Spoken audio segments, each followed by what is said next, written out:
So you want to start a YouTube channel in 2021 and you're probably wondering where you should begin, what you should be looking for, and how to actually make this work, and if you can even monetize YouTube as soon as you start. Stick around because in this video, I'm going to show you exactly what you need to do to start a YouTube channel in 2021. Hey guys, what is up and welcome back to my YouTube channel. I'm Morilla. This channel is for online business owners who want to monetize their social media.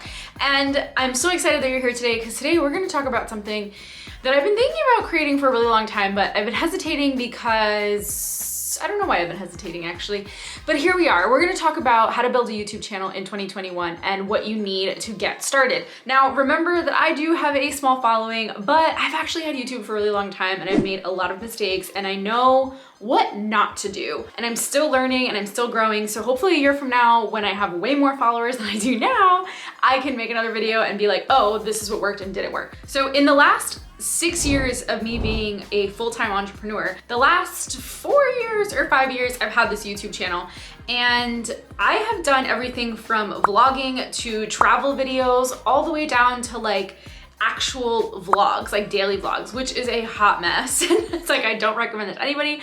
I have so much respect for YouTubers that do daily vlogs, like holy shit. Wow. Do I respect them? Because honestly, it's just so much work and people don't realize how much work it is. And I tell anybody that wants to start a YouTube channel, like YouTube within itself is a literal business just by itself. It takes so much work to put in this type of content, these videos for you guys. And I'm at a place in my business, thank God, where I actually have a team that helps me, that supports me, edit these videos and actually upload these. But when I was doing it all by myself, it took a lot. So keep that in mind if you're thinking about starting a YouTube channel because it takes true commitment. And if I could have had someone that would have told me that when I first started back in 2015, yes, it was 2015. Back in 2015, I would have listened and I would have done things differently. So this is what I learned. We're gonna get into it. Oh wait, before we do, let's not forget, I want you to hit that subscribe button and give me a thumbs up if you're excited to launch your YouTube channel in 2021. And don't forget to hit that bell so you can get my videos. I upload these videos every week and I truly appreciate you guys subscribing. It means the world to me. As you guys know, this is what I do and I love giving this free content and it truly does support me. Another thing I'm gonna say is stick around to the end because I have a little surprise for you that you're probably gonna need to start this YouTube channel, so just stick around. All right, so let's get into it. The first thing you need to start a YouTube channel, ladies and gentlemen, is have a niche. I feel like I say this in all my videos, right? Like you have to have a niche and you hear people say that all the time, it probably pisses you off. All right, not sorry, but it is the truth. If there's anything that I learned from the very beginning of my business to where I am today is that you need to have a niche, period. You need to be an expert at something. And I think YouTube does a really good job of making sure that when you niche down, you actually see the results quicker than you think. So as I mentioned, I started this channel as a travel blogger and I had different styles of vlogging and it just really didn't work out for me because I also didn't have consistency, which is a big thing. I'll get into it later, but I really didn't niche down to what kind of travel. I was doing all types of travel, even though I was a purposeful traveler, which meant that a lot of the traveling I was doing was giving back. But if you look back at some of my old videos, I do a little bit of everything. So that was my first really big mistake that I should not have done. So I highly, highly recommend that you stick to a niche and you really, really focus on one specific area. Now, this could be really successful for you or it could be extremely detrimental because then you're putting yourself into this very small container. But the reason why I'm an advocate for this is because what's gonna happen with YouTube is you're gonna put yourself into this container as an expert in this space, as you're gonna niche down, and then you're gonna grow a following, and then eventually you can expand on other things. I am a huge fan of Catherine Manning. If you guys don't know who she is, you guys should check her out, but I freaking love her, and she started YouTube maybe 4 or 5 years ago. And last year in 2020, she blew up and it was just off niching down. She started teaching people how to literally start YouTube channels and how to grow YouTube and how to monetize it and everything. She literally broke down everything, but she went from social media to doing like Pinterest and blogging and all the things just specifically to YouTube.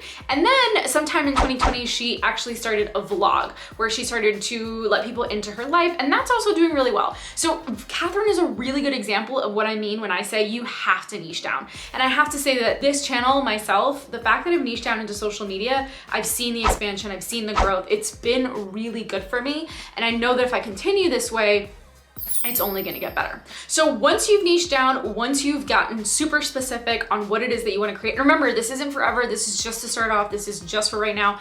I recommend that you make a list of content that you know you can create, that you know your audience would be looking for, and I'll probably have to create another video on like the search and all that stuff. And if you're interested, I want you guys to drop in the comments below right now that you want a video about how to actually do research on videos that people are searching for on YouTube. You'll say something like algorithm search or something like that, or just put search in the comments below. Go do that right now. Go put search in the comments. And if you do that, then I will create a video on how to do this on YouTube. The next thing you need to do is pick a name. And the reason why I have you guys pick your niche first and then pick a name is because you can play with that. So when I first started this YouTube channel, it was A Social Girl Traveler, which was the name of my blog. And although that was great, it really didn't serve me a purpose when I decided to teach entrepreneurs how to build online businesses and social media. So I really had to refocus, which is why it's now Jen Morilla, right? So I'm not a fan of creating a different name. However, there are people that like play around with words. So my suggestion with that is Google your word, like Google the phrase that you want to create, make sure that it's not already taken, and ask around, ask friends and family what they think, ask people that don't know you, if you say the name, what they think of. That's a really good test that I use because you can really mess it up. And I'm gonna give you guys a perfect example. My blog is A Social Girl Traveler. Was A Social Girl Traveler. I created that because I traveled for social purpose. I carried clean water filters to developing countries. Now, the minute people saw that without even knowing me, they automatically thought I was like a social butterfly, so I was a party girl. Not 100% true. But you see what I mean? Like, I just really didn't do enough research. So research the name, really research the name. Like, that's such a game changer. Which is why I'm such a big fan of just using your name. Like, use your name. If you're creating a personal brand, you're gonna have a YouTube channel and you're gonna teach people something, or it's gonna be DIYs or educational or step-by-step or travel, whatever it is, use your name. Maybe mix in what your niche is. Like, maybe you could do like, I don't know, you know, Jen Travels or something like that. But you guys get the picture. That's what I mean. Definitely do your research. Okay, the third thing you need to do is, I think this is really funny. People are always like, especially with Instagram, we won't get into that, but they're always like, you have to beat the algorithm for YouTube. Like, how do you beat the algorithm? Okay, so let's get this clear. The algorithm is a computer. It is a robot that is smarter than you by 1,000. Literally, it's a freaking computer. So you will never, ever, ever beat the algorithm. Like, you just won't do it. So what you have to do is learn how the algorithm works so that you can create the content that relates to that. And what I mean is research the type of videos you want to do. So when I first started my YouTube channel, I used to really follow Sunny Leonard Daisy and Vanessa Lau and Catherine Manning. I'm a huge fan of them. So I used to follow all these YouTubers and really learned what they were doing. I saw their style, I saw their technique. And when I first started my YouTube channel, when I relaunched my YouTube channel in 2019, and I started teaching people how to build online businesses on YouTube, I was watching them and it was almost really hard for me not to, I don't want to say be like them because I wasn't copying, but pick up their styles and techniques. And I found that almost detrimental because it really wasn't who I was. Like, I'm not this like picture perfect video YouTuber. If you see some of my videos, a lot of them are me vlogging, some are this style and it looks like this, others are just different, it's fun. And the thing is that you guys, like, it's really great to research them, and I do use them to help me research topics and just kind of see how they've built their brand, because obviously if they've done it and it's done well for them, then they have to know what they're doing, right? So I do recommend picking someone that you admire on YouTube, obviously related to the type of niche and business that you want to create, and like, you know, pick and choose your style. By no means am I saying copy. Do not copy. We do not do that. That is lame. We just don't do that, period. But you do that for research, and I'm okay with that. That's a good idea. But what I also would remind you is like to be yourself, you guys. It is the most important thing out of anything in YouTube. The fact that you are uniquely you and nobody else is like you, create that style. And I really, really admire that when YouTubers are just their own person. Like, it's why I want to watch them on YouTube, right? It's why you guys are sitting here and watching me. So I think it's really important to remember that whatever you decide to do in whatever niche, whatever industry, like, Be you, have your own style. There is ways that you can film, that it's different, all those things, but like just be you on camera. Like everybody loves you, be you. Okay, so now that we've said that, the fourth thing you wanna consider is creating consistency, because consistency is key on YouTube. And simply what I mean is like pick a day of the week and upload a video every single day that week. If you do change it, you can test it out, but make sure you keep it consistent for about a month or two before you start to really see the change. At the very beginning of this YouTube channel, when I launched it in 2019, I started sharing videos on Thursday mornings and then quickly changed to Wednesday evenings, saw that that wasn't doing well, then changed to Wednesday afternoons and saw that that was doing a little better, and I kept it like that for a couple of months.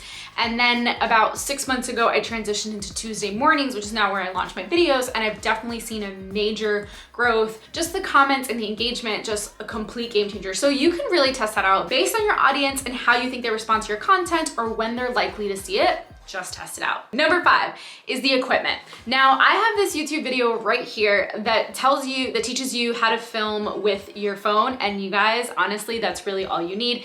Nowadays, the quality of a phone is just so freaking good. If you are just starting out, I would not invest in a huge camera until you've done enough of these videos on your phone where you feel super comfortable on the camera, you are fully committed to starting this YouTube channel, then I would go ahead and I invest in a camera. The camera that I'm using right now is the Sony ZV-100, and I actually have the video on that review right here. You guys can check it out here, but that's the camera that I use for that, and it has like a little mic. As a travel blogger, I've invested in cameras and I have all that equipment, so I was fortunate, but when I first started, I was really bad. I had a Sony, I think it was like a 2002 camera, and I couldn't even see myself. It was super blurry. My very first video was terrible. In fact, it was so terrible that I took it off this channel because it was embarrassing. Just saying. So point of the story is you do not need fancy equipment. You just need a good quality phone, and to make sure people can hear. One of the biggest things about YouTube is that people are likely to watch your content if they can see you good, but more than anything, if they can hear you. If the sound quality is shit, then people won't watch you. If it's good, then you are spot on, my friend. Before we move on to the next 2 steps, check out below my free online business checklist. That's also something you're definitely gonna want to check out in the description below. Highly recommend it. But yes, let's get back to it. So, number 6 is the banner and the thumbnail. So yes, you need a banner, you need a nice YouTube banner. You wanna make sure at the top of the YouTube banner has your name and what people are going to watch. And you can put the day that you drop videos, or you can just put something like weekly videos if you haven't picked a day. I put weekly videos just because I was testing it out, and then I just kind of kept it like that. It's so much easier. You wanna make sure that you have your social handles on there and any proof or press, but if you don't have that, it's totally okay. I just recommend that you make it stand out, put a picture of yourself, and let people know when to expect videos. That's very important. The next thing that people underestimate that is extremely important about YouTube is the thumbnail. So when you're creating a thumbnail for YouTube, by the way, I just use Canva to do my thumbnails. It's very easy. You wanna make sure that your colors pop, it's a picture of you, your face pops, and you're using bold lettering. You don't wanna put too much on the screen, but you just wanna make the lettering bold. And guys, thumbnails are so important because psychologically, when people are scrolling through YouTube, what catches their eye are the thumbnails. And if your video does really well, YouTube will put them on the search bar. As a new YouTuber, the recommended search is where you want to be, because that's where people will find you, because it's YouTube recommending you. And having a really catchy thumbnail changes the game. So when I tell you that thumbnails are extremely important, test them out. I've tested them out plenty. I've done a few, A/B testing. And what I have learned is that the bolder, the bigger, the better the face of you expression really changes it. And you just want to get straight to the point, make it short, snippy, and buzzworthy. Definitely buzzworthy. Remember, if you guys want me to do a video on what you should be searching for on YouTube for your audience, I want you to write search in the comments below, and I will definitely put that video together and teach you guys behind the scenes on how I create videos for you guys. It's not just polling, it's a whole thing that I put together, but it actually takes time because it really is strategic. Okay guys, last but not least, social media. So I feel like this is a no-brainer, but I'm just gonna tell it to you guys anyways because I feel like a lot of people forget. You create a YouTube video, you have your channel rolling, share your content. Share your content across every single platform. Instagram, Twitter, LinkedIn, it doesn't matter, Facebook groups, throw in the content, share it, because it is the most important thing you can do. The first 48 hours of a video are the most important times, so you wanna get as many views as possible. It's when YouTube pushes your content even more. So that's just a little hack for you guys. All right, you guys, there you have it. I hope this was super helpful. Check out my online business checklist. Everything is in the description below. I appreciate you all for being here. Don't forget to subscribe and give me a thumbs up. Until next time, I'll see you next week. Bye.